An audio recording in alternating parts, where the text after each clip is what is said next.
So, A Serious Man is a movie by the Coen brothers, if you don't know. This is a movie that they made right after they made No Country for Old Men, which is probably their most acclaimed and widely regarded as their best movie. But A Serious Man has something really special about it. And that we can get into a little bit later, but this is the type of movie that I love, the type of comedies that I loved. I talked about another comedy in this series one video ago, Big Trouble in Little China, and the humor in that movie and the humor in this is very similar. Very dry, sarcastic, and born out of a relatable, in a way, place. And that is essentially what A Serious Man is. It is a movie about a Jewish professor of physics whose life starts crumbling around him. His wife wants a divorce, his kids are using his money, his brother is constantly using the bathroom, draining a cyst, and is arrested at the police at one point. It's basically just a slice of life movie about a man's life that's falling apart at the seams. It's a very simple premise for a very serious man. Larry.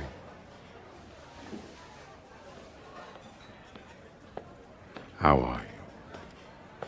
If I haven't made this clear enough already, I love this film. It's one of my favorite movies of all time, and every time I watch it, there's more I find that I appreciate, which is interesting considering how simple this is. It's just a Jewish professor going about his everyday life. But of course, with the Coen brothers, nothing is ever that simple. This is quite possibly their funniest movie, and it's definitely their quirkiest. It's like watching a Wes Anderson film, but without the stilted dialogue and that symmetrical, precise camera work.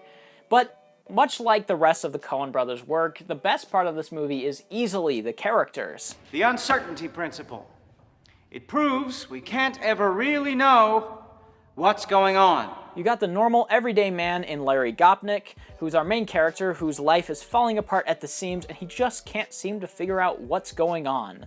The first time you meet Larry's crazy wife, she's asking him for a divorce. She keeps saying things like, I'm probably about to get tenure. Nevertheless, there have been problems, as you know, Well- and things have changed. And then Cy Abelman. which is funny because, like Larry, we have no idea what she's talking about. This idea of things happening suddenly and without real reason is a prominent theme and idea that this film plays around, I just spit everywhere, plays around with, and it's one that I'll get into a little bit more later, so I'll just leave it here for now, because there's a lot more characters I want to talk about, at least one in particular, Cy Abelman. This is the man that Larry's wife is getting a divorce for, and his voice is like watching an ASMR video every time he's on screen. Let's just take a step back and we can diffuse the situation. You know, Larry, sometimes I find that if I count to 10, I don't know why I love this character so much. Maybe it's the soft-spoken performance of Fred Melamed? Or maybe it's just the way it's written. But either way, I just love this character. I love him on screen. I love that scene when he's grabbing Larry's hand and counting to 10 to try and ease the situation. He's just wonderful. 1, 2, 3, 4, or silently.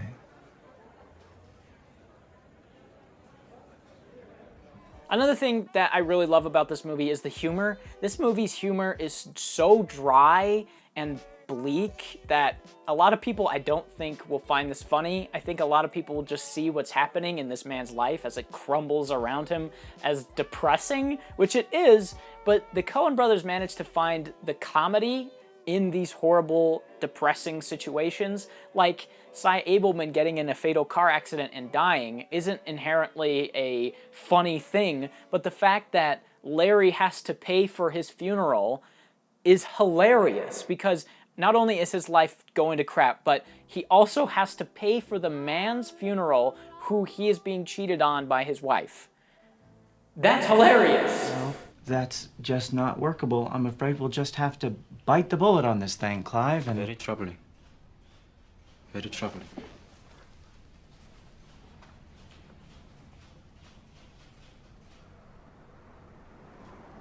And there's a bunch of things like this that happen to people in real life, that happen to the characters in this movie that, again, aren't inherently funny, but the fact that it's delivered in such a straight, honest and relatable way, and very dry again, makes it funny because it's so relatable. Like that scene with Larry grabbing Cy Abelman's hands, or the other way around, and Cy counting to 10 to try and ease the situation is so funny to me because I've been in that exact scenario as Larry has, where somebody is trying to calm me down and I don't want to get calm, and it just makes it all the more funny watching that scene, having that experience.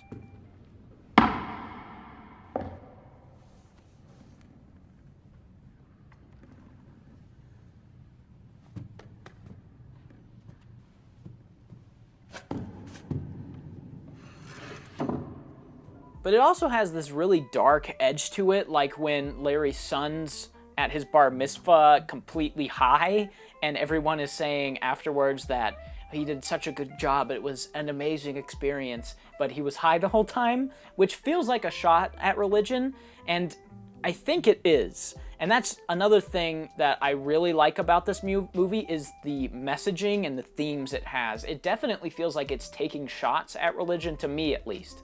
In my interpretation of it, it feels incredibly nihilistic. Like the world is ending and there's nothing you can do about it, and there's no one that can really help you, and it's all pointless and senseless. There's no greater being, it's just life giving you hard problems that you have to deal with. And this idea is sort of wrapped up in the 3 rabbis that Larry goes to see because of his problems. He wants to get life advice from them. And so the first one he goes to just talks about a parking lot and seeing God in this parking lot, and that he needs a change of perspective, which is not helping him at all. So he goes to the second one, who tells him a nonsensical story about a dentist who finds Hebrew written or carved into the back of somebody's teeth, and he finds it as a sign from God, and he goes on this existential journey to try and figure out the meaning of it, and it doesn't mean anything. And he tells this story to Larry, and it doesn't matter to him at all, and it has no context to him, it has no meaning to him. So he goes to a third rabbi who is like this ancient fossil, and he won't even be seen by him. The rabbi won't even see him. And I see this as, again, nihilistic, but there are videos out there and people talking about this in a way that is very religious. There's a great video by this bishop who talks about this movie in an incredibly religious way, and he finds the messaging of this movie very powerful. Job has listened to his 3 friends. He finds them unsatisfactory. He then turns to God, and he calls them into the dock, and he says, "What are you doing? Tell me the truth." And then out of the desert whirlwind comes the voice of God. So in the Coen's version, that's it. The word from the whirlwind is, you better find somebody to love. Overall, for me, though, it does feel like the movie is just about how purposeless, in a way, life is, how things just happen that are completely out of our control, that are aimless, senseless, whatever.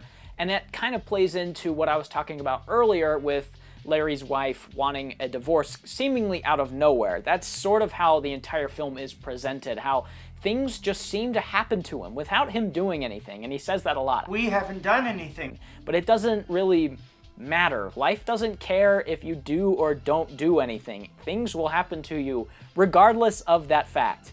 Actions have consequences, but you doing nothing also has consequences, and that is sort of exactly what Larry's character is trying to get across, trying to show the audience that regardless of your situation, things are going to happen to you, bad things are going to happen to you, and you just kind of have to deal with them. Whether you're religious or not, whether you're looking for meaning in these things or not, it'll just happen. Things just happen out of nowhere. You can be walking down the street and just get hit by a car and be paralyzed for the rest of your life, and that has no rhyme or reason to it. It's just somebody that went out of control or was drunk or something. And this almost completely disobeys filmmaking 101 and structure and script writing. In script writing, you want to set things up to pay off later. There's a famous quote where you set up a gun that you use in the 3rd act, but they never do that in this movie. It's so experimental in a way with this structure where the character just keeps running into problems that are completely out of his control and seem like they happen out of thin air. And that works into the themes so beautifully that it's perfect for this movie. I can't say that all movies should take this approach where things just happen out of nowhere, because it certainly won't work with everything. But with this movie, where it is about religion, it's about real life, it works so amazing for this story. And I can't recommend this movie enough. It's so well done. It's so well made. The Coen brothers' writing is brilliant. Every character in this is memorable and they stand out. And every sequence in this movie, even these dream sequences that Larry starts having near the end when his life's falling apart and he's just having nightmares about like Cy Abelman, are just so memorable and effective. I'm a serious man, Larry. I know that, so if I've got it wrong, what do So simple. See Marshak. I know. I want to see Marshak. I want to see Marshak. Your wife, Larry. I seriously. That's what's going on. See Marshak! Everything about this works, and every time I watch it, I like it more and get more out of it. It is easily one of my favorite Coen brothers movies. It's competing with Fargo and No Country for Old Men for sure. And I don't know which of those three I like more. I like them pretty equally, and I watch them about the same amount. I find them all very rewatchable. But I'm not convinced that this is a cult movie. I don't think a lot of people love this movie or clamor to this movie in a culty way. But if it isn't, it should be. This is the perfect cult movie. It's not like off the wall or strange or anything, but it is very different. It's very weird from a filmmaking perspective, and I think that lends itself really well to a cult audience, and I think that this should be a cult movie. I love it, and if you haven't seen it, go watch it. It's on Netflix. Just check it out. It's like 10 years old. You can find it for like $5.